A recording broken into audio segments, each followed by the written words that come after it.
gratitude assessment together tonight or whenever you're watching this replay. And I have 20 questions that we're going to go through. And as I ask those questions, I want you to think about, do you never, rarely, sometimes, often, or always do this? So 1 is rated as never, 5 is rated as always, and in between. And so I've got these questions here I'm going to look at, and I'll be back and forth. So I am here. Hi. All right, question number 1. How often do you intentionally focus on what you have rather than what you lack? On a scale of 1 to 5, 1 being low, 5 being high, how often do you focus on what you have rather than what you lack? Second question. Hi, Carrie. I see you're there. I can find something to be grateful for even in difficult situations. Same scale, 1 to 5, 1 being low, 5 being high. I can find something to be grateful for even in difficult situations. That's question number 2. Question number 3. They get a little harder as we go. Question number 3. When things don't go my way, I try to see the silver lining. I'll tell you, sometimes seeing that silver lining, it takes a while. There was something that happened in my life several years ago, and for the longest time I told people there was no silver lining, and I believed it. Like, I was trying. So to answer this question, I would say I tried, but I felt like it was an impossible situation and there was no silver lining. But because I continued trying, eventually I ended up finding 3 things that I was grateful for, that not only was it a silver lining, but I was also truly grateful for, even in that situation. And I do mention that story in my book, Living in Overflow, The Power of Knowing Yourself, which I'll put a link to that at the bottom of this video in case you want to go grab a copy. All right, question number 4. I believe that gratitude has the power to transform my life. Scale of 1 to 5. Remember, do you believe it or not? Number 5, I consciously replace negative thoughts with gratitude-based thoughts. And what that's going to mean, first of all, is you have to be aware of what you're thinking. So you have to be able to catch the negative and replace it with the good. And that's what I teach the women in Safe Heart Connections. Catch it and replace it. Catch it and replace it. So on a scale of 1 to 5, I see your 5, Carrie. I'm proud of you. All right. Here's some daily practices that will help you understand where you're at on this gratitude journey as well. I take time daily to reflect on what I'm grateful for. Do you do it all the time? Hardly ever? In between? Scale of 1 to 5. I keep a gratitude journal or have a structured way of capturing my moments of gratitude. Do you? I don't know. Do you? On a scale of 1 to 5. Number 8, I express gratitude for small things, not just big accomplishments. Is that something you do or don't do? All right, very good. All right, number 9, I practice gratitude in the morning or evening as part of my routine. Scale of 1 to 5, how well do you do that? I will tell you that if I were starting over today and had to begin this healing journey again, going from a state of chaos, confusion, abuse, to learning to create a life I love, the one thing I would do is start with gratitude. And so I have a 7-minute gratitude blueprint where I actually teach you how to do this and to infuse it into your life so that you can truly start to create this life you love. You create a life of love and self-love, but you do gratitude as part of it. So they're intermeshed in a really cool, beautiful way. All right, number 10, I verbally express my gratitude to others when they do something kind for me. Sometimes I'm good at that, sometimes I'm not. And so these are things to help you be aware of where you might be able to improve your gratitude journey, because when you show gratitude to others, you're continuing this ripple effect. It's not, yes, we need to be showing gratitude to ourselves and for our own life, but when we can express it in other ways for other people to hear and to receive, then they can benefit too. All right, so here's some self-love and boundaries around gratitude for questions 11 through 15. Question number 11. I recognize and appreciate my own strengths and growth. Ladies, I know we're hard on each other. I mean, not on each other. we're hard on ourselves. We're hard on ourselves, right? We're nicer to everybody else. And so when we can start to appreciate our own strengths and our own value and our own worth through gratitude, it really is a beautiful thing. All right. Number 12, I set and honor boundaries that protect my well-being. One of the things that I know to be true is that when you go on this healing journey to create a life you love, starting with you, knowing, yeah, that is a tough one, Carrie. When you do this, knowing who you are is such an important thing. And once you know who you are, then you can create boundaries. If you don't know who you are, you probably don't have boundaries because you don't know who you are. You don't know what's important to you. You don't know what those things are that you're going to push back on and say, nope, that's not for me. Once you have boundaries in place, then it'll be so much easier to make decisions and answer questions based on your truth because you'll know who you are. All right, question number 13. I give myself grace when I make mistakes rather than being overly critical. Let's go back to what I said earlier about being hard on ourselves. When somebody else makes a mistake, we probably comfort them, encourage them, and say, all right, what did you learn? Let's get up and try again. Let's do this instead. But we're super critical when we do something wrong. So on a scale of 1 to 5, how well do you give yourself grace when you make mistakes rather than being overly critical? Question 14 of 20. So we've only got 6 left. We're more than halfway done. Hi, Music Moon. I don't know your first real name, but I'm glad you're here. Welcome. Question number 14. I express gratitude for my body and myself even when I'm not feeling my best.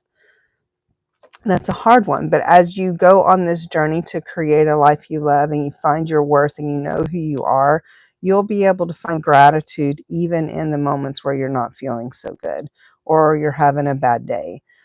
So on a scale of 1 to 5, how well do you do that right now? All right, number 15 of 20. We're getting closer. I said 6 before. Math is hard. Now we have 6. I acknowledge my progress instead of focusing on how far I have to go. Let me just tell you, yes, Carrie, I see you're learning. Me too. When you focus on your progress rather than how far you have to go, I'm going to tell you what, that is when so many good things can happen. There's a book out there. It's my favorite book. It's called The Gap and the Gain by Ben Hardy and Dan Sullivan, and mind blown. When you can, especially as high achievers, we are prone to measure, to measure how far we missed, and we're critical, and we never reach the goal because we keep changing that goal line. When we can learn to measure backwards and focus on how far we've come, and then readjust and continue, game over. If you have not read The Gap and the Gain, highly, highly recommend it. I'll put a link to that in this description when I'm done as well.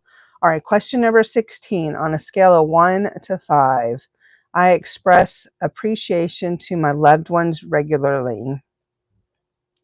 How well do you do that? I don't know, but you do. All right, number 17 of 20. I intentionally surround myself with people who uplift and encourage gratitude. I'll tell you what, they've been saying for a long time, the people we hang around, we hang around, we become.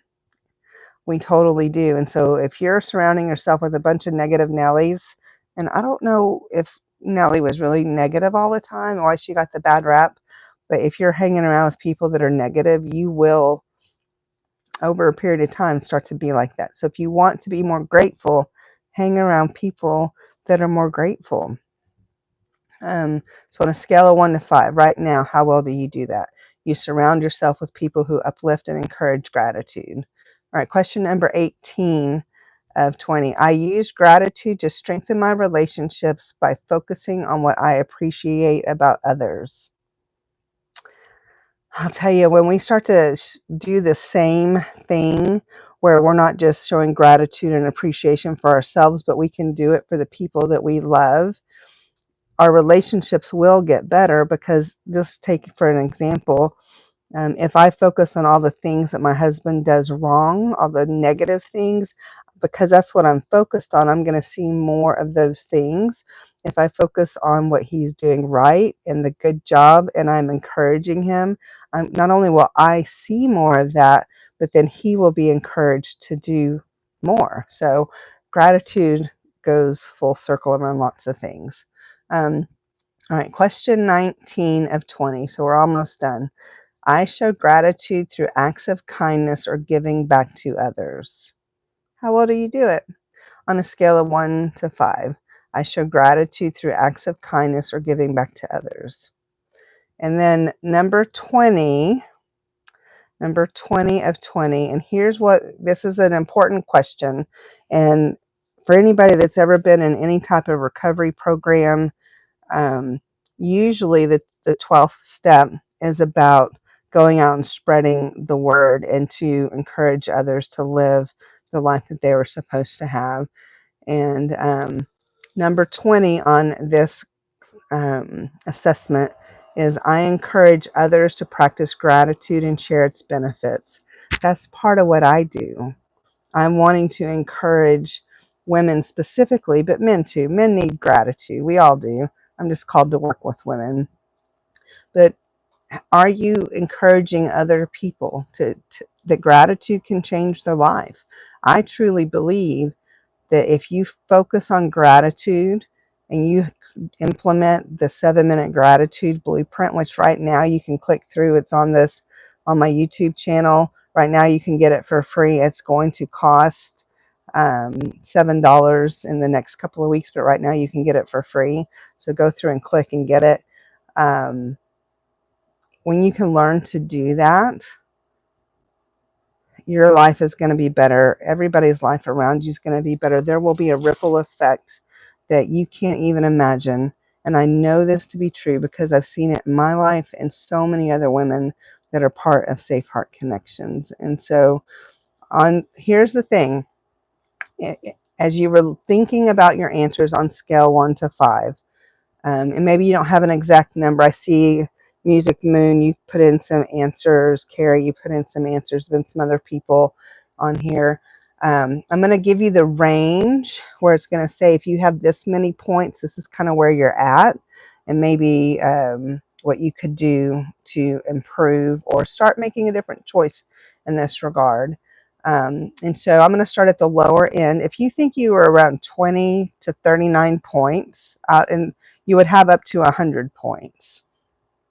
20 to 39 points. Gratitude isn't a major focus in your life right now, and that's okay. Awareness is the first step. Start with a simple action like a daily gratitude journal or expressing gratitude to others. So start with something simple. You don't have to take on all 20 of these things, but start with something simple that you can do. If you had between 40 and 59 points, you are aware of gratitude's power, but you might not be practicing it consistently. Consider setting up a structured habit to make it part of your daily practice. The 7-minute gratitude blueprint will do that for sure. You start your day with 3 things you're thankful for, your 3 top to-dos, and then at the end of the day, you write down your 3 wins from the day and the 3 wins you think you're going to have the next day, and then you do the next thing the same day, and the same thing the next day of getting up and what you're thankful for and your 3 top to-dos. When you continue to do this, you build your focus on the most important things that you have to get done that day instead of all the things. You're focused on gratitude in the morning, and then at the end of the day, you focus on your wins. That sets you up for the next day in a beautiful way. All right. If you thought you had between 60 and 79 points, you practice gratitude regularly, but there's still room for growth. And Carrie, I saw you have room for growth, so maybe this is you. Small intentional shifts can make a bigger impact on your life. So maybe pick one of these things, and I think I should be able to put this list in the description if it's not too many words, to where y'all can actually see them again and go over them. And pick one or two of them. Make it intentional, a choice to do something different. And so if you had 80 to 100 points, you have a deep gratitude practice. Gratitude is woven into your life, and you likely feel its benefits in your mindset, relationships, and personal growth. And that's what we all want. We want real gratitude, not a fake Pollyanna kind of thing. And I was actually told Pollyanna was not a fake positive. I have to go back and read all that story. But we want it to be real. And what I teach is real. It's not about fake it till you make it or pretend something's good that sucks. That's not what it is.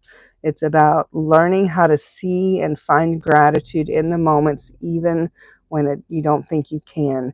And when you can in those moments, it makes it so much easier to be able to give and to create, because you're able to find gratitude in the not so good. It's so much easier to find gratitude in the regular everyday. So thank you for being here with me tonight. And if you found this valuable, make sure you give a thumbs up. If you're not already following me or subscribe, please subscribe so that you can get notified whenever I go live, which I'm going to be doing more of. And if you like this kind of thing where we do a quiz and we do like a thing about being able to kind of evaluate where you're at, I'd love to create some more of these types of things for you. If you have a specific thing you'd like me to cover or to talk about, let me know in the comments and I'll do my best. Have a great evening. Bye-bye.